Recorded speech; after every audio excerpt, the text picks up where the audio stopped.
at a time of increasing protectionist tendencies. Please welcome His Excellency, Mr. Piyush Goyal.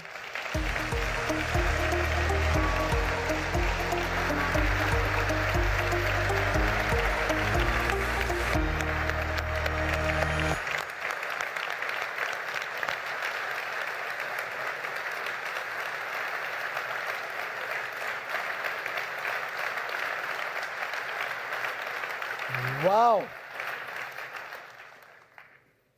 We have large programs in India, and I've addressed big gatherings, but outside of India, today is positively one of the best programs that I have ever attended in my life.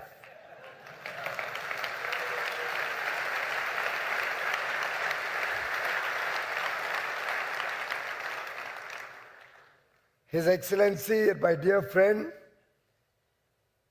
Federal Councillor Mr. Guy Parmelin, Secretary Helene Budlinger, President of Swissmem, Martin, the Ambassador of India to Switzerland, Mr. Mridul Kumar, Excellencies, former President, all the distinguished participants at the 18th Industry Day celebration of Swissmem, more particularly the wonderful cohort of young boys and girls whom we just saw on stage, the apprentices, the future of Switzerland, who are in this room with us here today. Ladies and gentlemen, or should I say, mesdames et messieurs, bonjour, guten tag, namaskar.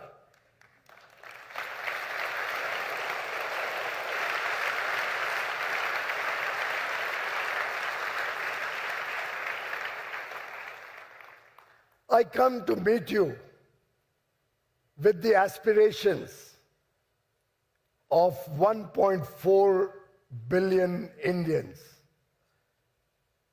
Young men and women who dream as high as your towering Alps, who desire a better future for themselves and their children, who'd love to have a Swiss chocolate, as charming as it is, as tasty as we find it. And I come with an arm of friendship to meet with the innovators, the engineers, the talented industry men and women from Switzerland, from whom we in India learn a lot, from all of you, we hope to, in the future, do a lot of work. Friends, I bring with me a story of a country that in the last 30 years has grown from a $270 billion economy to a $4 trillion economy today, but which in the next 22 years, as we work towards celebrating 100 years of India's independence, aspires to grow from a $4 trillion economy to a 30, maybe $35 trillion economy. That's the largest ever economic opportunity that has ever presented itself in human history. A country with 1.4 billion young, talented dreamers. Our average age is only 28.4 years. For the next 30 years, India will continue to be a young country. This talent this skill set, this desire for a better future is what drives India as the fastest growing large economy in the world today. We are a vibrant democracy where the rule of law prevails, where Swiss business persons will never ever be discriminated against. You always have justice. You will always have recourse for any problem anybody in India may face. Democracy is our strength. And when we couple that democracy with the demographic dividend of a young India, when we aggregate the demand that this aspirational population, that this growing economy presents,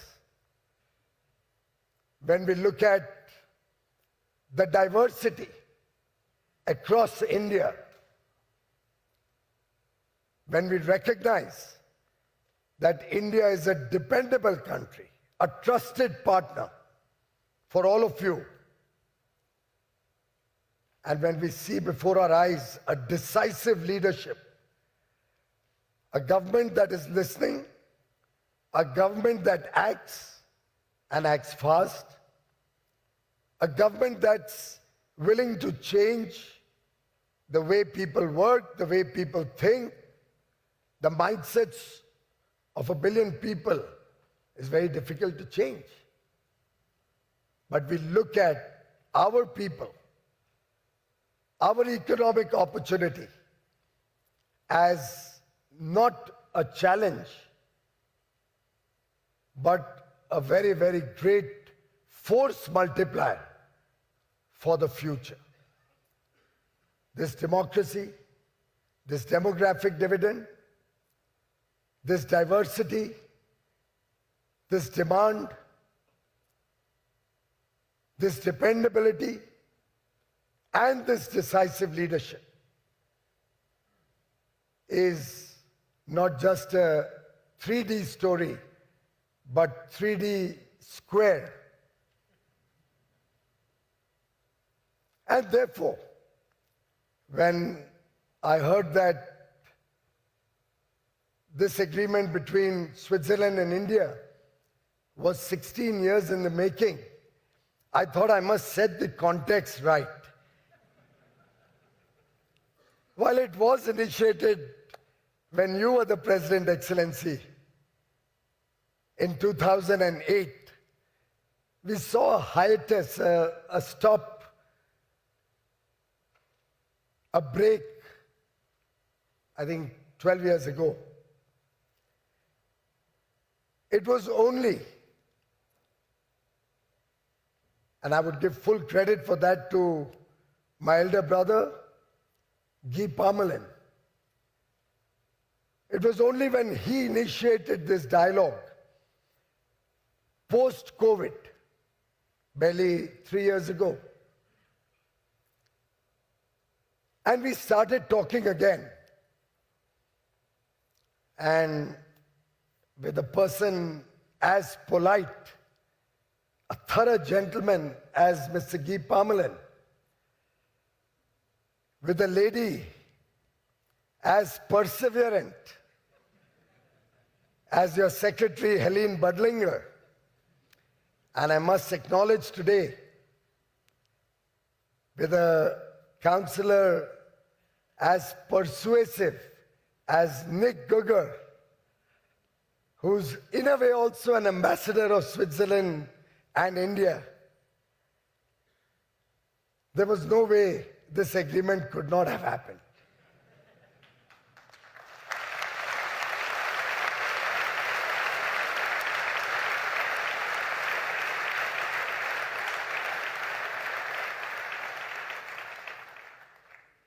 And I believe a new era of partnership, of friendship, of togetherness between the 4 EFTA nations led by Switzerland, Norway, Liechtenstein, and Iceland with India is going to begin in October when the TIPA, of course, it is officially called a Trade and Economic Partnership Agreement. But as I said in the morning to our friends, the business friends from Switzerland, I look upon this as a trust and efficiency partnership agreement because it defines the trust that you have in India and we have in the abilities, in the efficiencies, in the power of innovation, in your engineering skills, in your ability to think big. I have studied the journey of Switzerland over the last several decades, the journey to become one of the richest countries in the world, a country with a per capita income of over 100,000 US dollars, an enviable story, but inspirational. And we draw a lot of inspiration from your journey. We believe that it is a very natural partnership because we don't compete with each other. We complement each other. There is nothing that I feel threatened from Swiss business or Swiss industry with. And I promise you, there's nothing that India will offer you that will in any way hurt any of your businesses. In fact, on the contrary, I suspect we can add huge value to the future of the members of Swissmem, to the business community across Switzerland. Now imagine, you try to make a precision component of an aircraft or an automobile or a spacecraft with your costs in Switzerland and at the scale at which those costs will find you a market, and compare that to something you do in India, where you will get talented young men and women. Incidentally, we produce the highest number of STEM graduates anywhere in the world. India produces the highest number of STEM graduates every year. 43% of them are women. That talent, that skill, available at a decent value, coupled with the scale of opportunity. After all, 1.4 billion people consume a hell of a lot. And that scale, the skill, and the speed with which India is growing makes a very heady cocktail. And friends, when you become more competitive, when your products are more affordable, the world opens up for you. Whether it's Southeast Asia, whether it's Central Europe, whether it's Africa, Latin America, newer markets for you.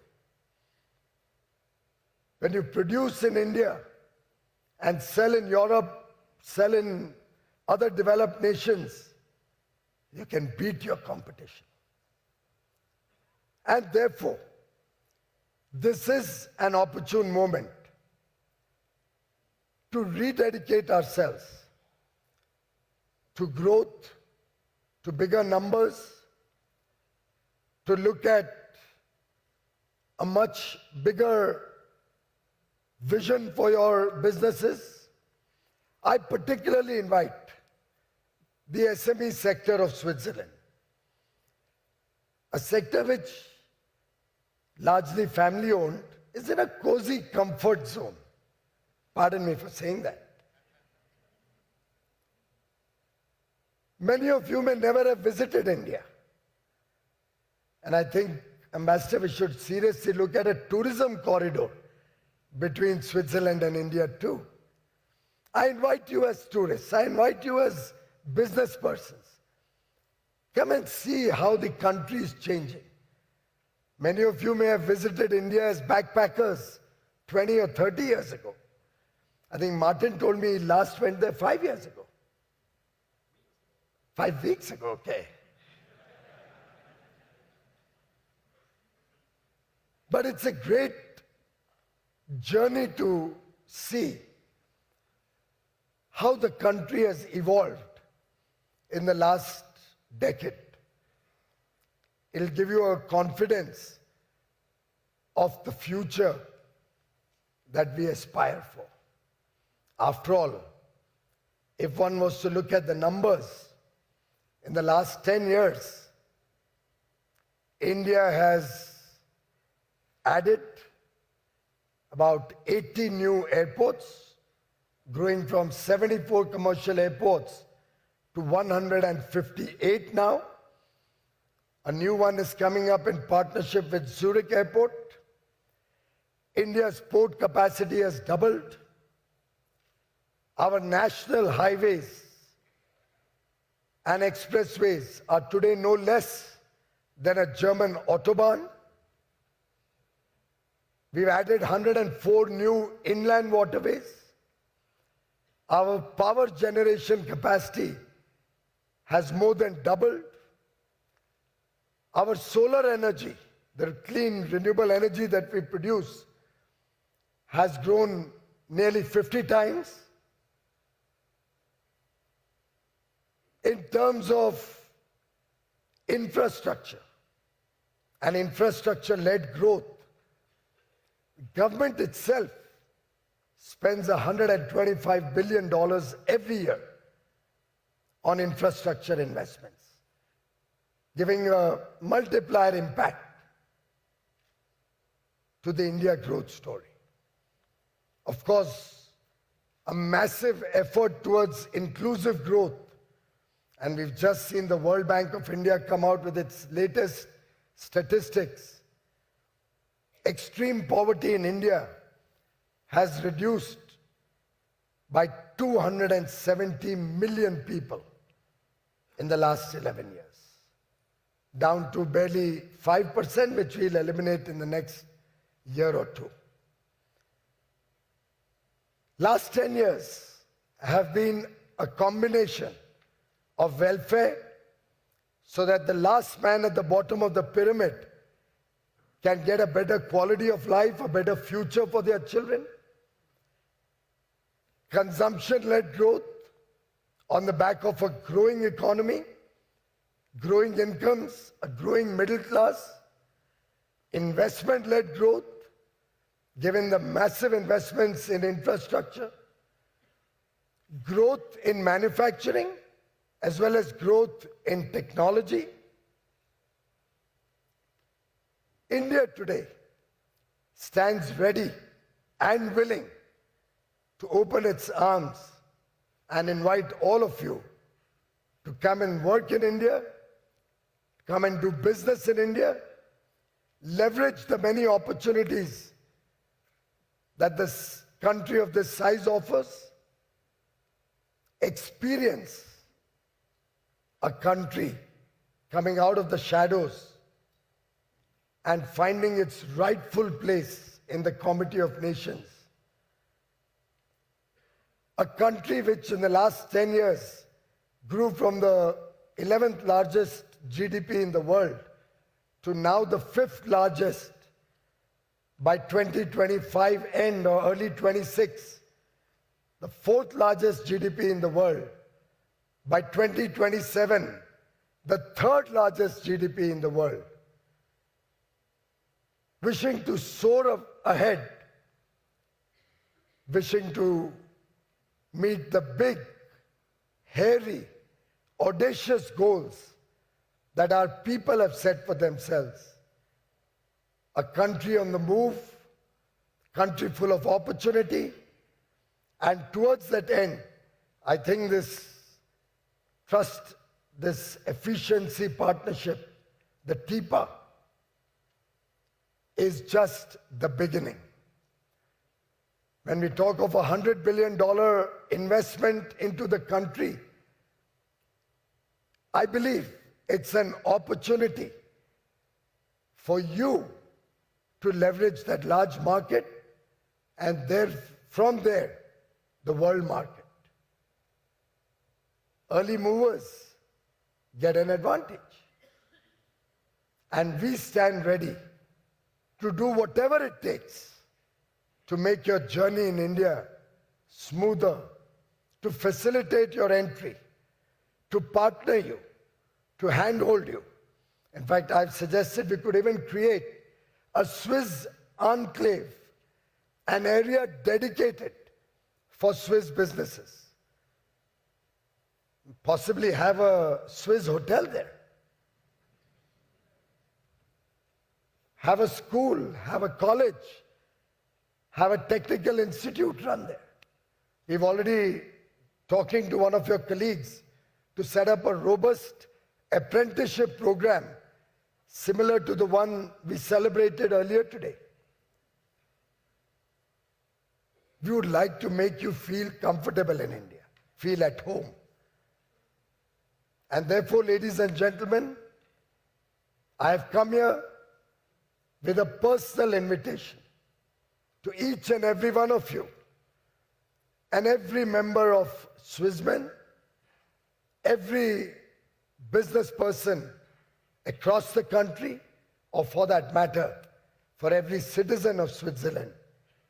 Come, discover India, experience incredible India. Come to explore the beauty of India, come to witness the transformation of India, come and plan your next future target, your growth plans, your profitability multipliers. They are all waiting for you in India. Friends, before I conclude, I just want to share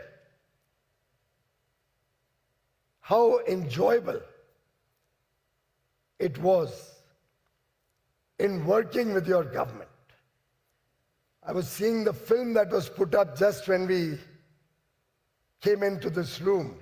There was this young apprentice talking about his journey as he was boxing away. It totally reminded me of my experience with the Swiss negotiating team.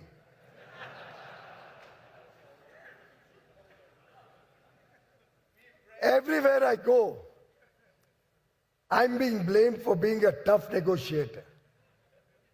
But the reality is very different, ladies and gentlemen. Now, I'm only not able to figure out whether while negotiating with me, they were doing the boxing, or they already had some stress and they came after that like that apprentice and looked at boxing as the stress buster and used me as the punching bag. Thank you very much.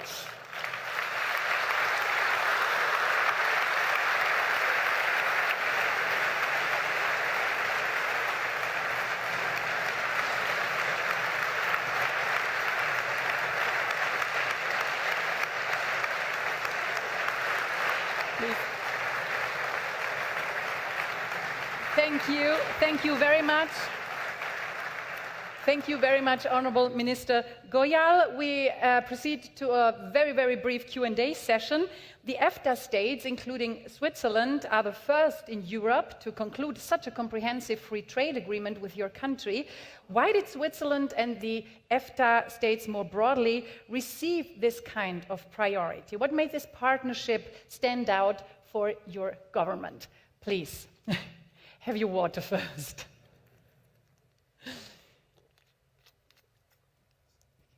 Yeah, after that little bit of intense, did I get carried away?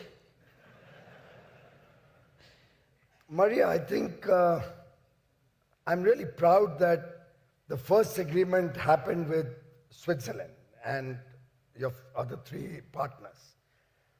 And I really believe that programs like the apprenticeship program that Swissmem is famous for, the possibilities that I see with the SME sector in Switzerland, the precision engineering that we marvel Switzerland for, there are so much potential in this agreement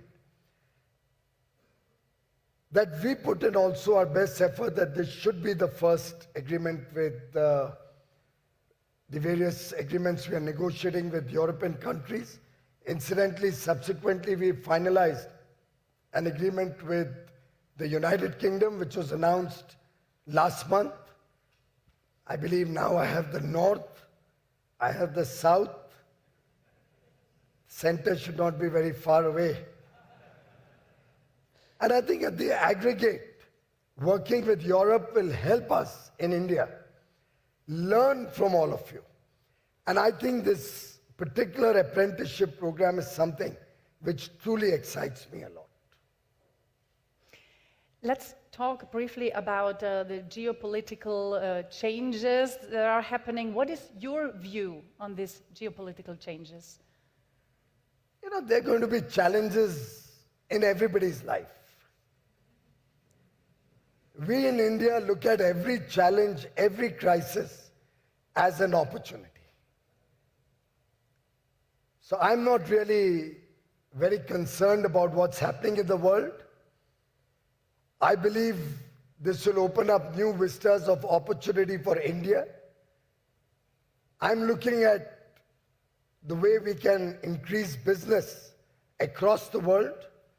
We are having very robust discussions with the United States of America also, which I assume you are alluding to.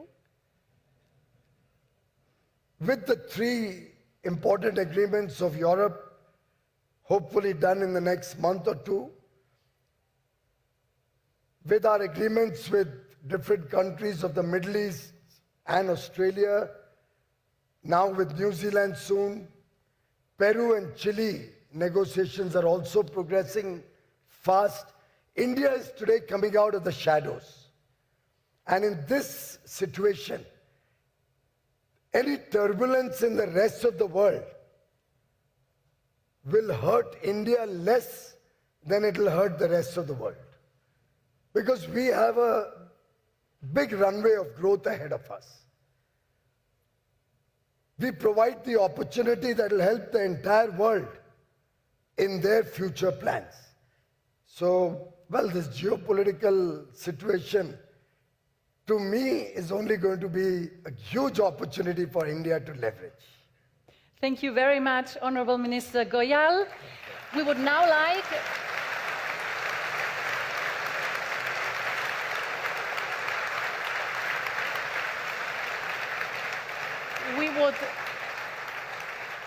We would now like to capture this very special moment. Therefore, I kindly invite Federal Councillor Parmelin and Martin Hirzel, President of Swissmem, to please join us on stage for a photo together. I hope some Swiss companies.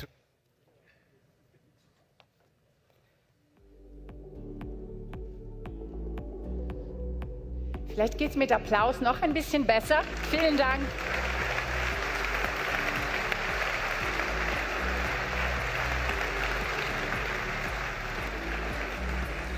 We have a small gift for you, Minister Goyal, and also for you, Monsieur Parmelin. It is a sweet speciality from Bern. I'm afraid it's not chocolate, Minister Goyal, but we hope that you will enjoy this gift as a token of our appreciation. Thank you very much.